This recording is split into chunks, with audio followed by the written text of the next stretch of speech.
Entropy பற்றி வெப்ப இயக்கவியலின் இரண்டாம் விதி என்ன கூறுகிறது? ஏ. என்ட்ரோபி நிலையானது. பி. என்ட்ரோபி காலப்போக்கில் குறைகிறது. சி. என்ட்ரோபி காலப்போக்கில் அதிகரிக்கிறது. டி.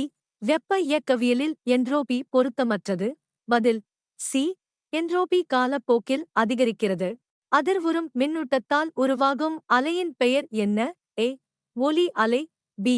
மின்காந்த அலை. சி. நீர் அலை. டி. நில அதிர்வு அலை. பதில் பி. மின்காந்த அலை. பின்வரும் பொருள்களில் எது ஒளி வடிவில் கதிர்வீச்சை வெளியிடுகிறது? ஏ. ஒரு பாறை. பி. ஒரு மின்விளக்கு. சி. ஒரு செங்கல். டி. மரத்துண்டு. பதில் ஆ. ஒரு மின்விளக்கு. பின்வருவனவற்றில் லேசரின் சிறப்பியல்பு எது? ஏ. மாறுபட்ட விட்டங்கள். பி. ஒத்திசைவான ஒளி. சி. அதிக வெப்பநிலை. டி. குறைந்த தீவிரம். பதில் ஆ. ஒத்திசைவான ஒளி. தடைகளைச் சுற்றி ஒளி வளைக்கும் நிகழ்வு என்ன அழைக்கப்படுகிறது? ஏ. பிரதிபலிப்பு. பி. மாறுபாடு. சி. ஒளிவிலகல். டி. துருவப்படுத்தல். பதில் ஆ. மாறுபாடு. எந்த வகையான கதிர்வீச்சு நீண்ட அலைநீளம் கொண்டது? ஏ. எக்ஸ் கதிர்கள். பி. புற ஊதா கதிர்வீச்சு. சி. அகச்சிவப்பு கதிர்வீச்சு. டி. ரேடியோ அலைகள். பதில் டி. ரேடியோ அலைகள். நீர்மின் நிலையத்தில் என்ன வகையான ஆற்றல் மாற்றம் ஏற்படுகிறது? ஏ. இயக்கவியல் முதல் மின் ஆற்றல் வரை. பி. இரசாயனத்திலிருந்து இயந்திர ஆற்றல் வரை. சி. மின் ஆற்றலுக்கு ஈர்ப்பு. டி.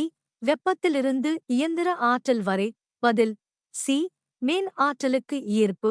இயக்கத்தில் ஏற்படும் மாற்றங்களை எதிர்க்கும் பொருளின் சொத்து என்ன? ஏ.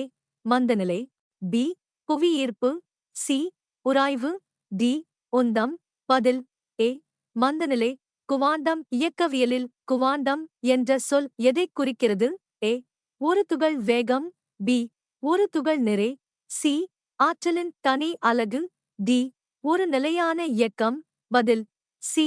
ஆற்றலின் தனி அலகு. இயக்கத்தின் திசைக்கு எதிராகச் செயல்படும் மற்றும் நகரும் பொருட்களை மெதுவாக்கும் விசை எது? ஏ.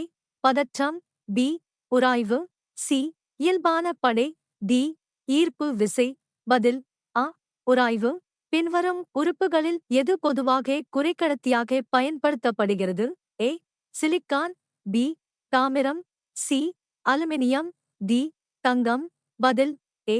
சிலிக்கான். பின்வருவனவற்றில் இன்சுலேட்டரின் உதாரணம் எது? ஏ. தாமிரம். பி. ரப்பர். சி. இரும்பு. டி. அலுமினியம். பதில் பி. ரப்பர்.